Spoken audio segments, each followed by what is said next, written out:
Brothers and sisters of Manipur, for nearly 50 days, we have witnessed a great human tragedy unfolding in Manipur.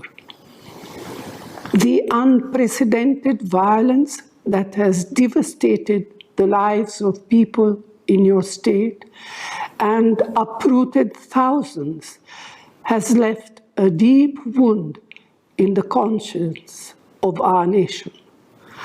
I express my condolences to all those who have lost their loved ones.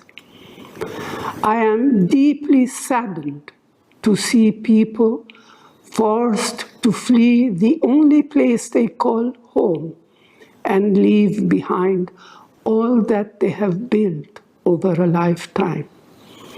It is heartbreaking to witness our brothers and sisters who have coexisted peacefully turn against each other.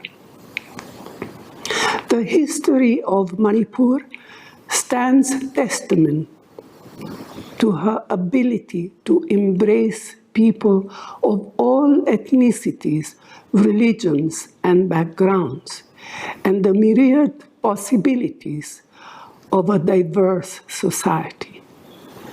It takes tremendous trust and goodwill to nurture the spirit of brotherhood, and a single misstep to fan the flames of hate and divisiveness.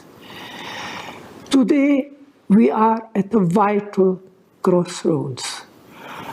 Our choice to embark on the path of healing will shape the future that our children will inherit.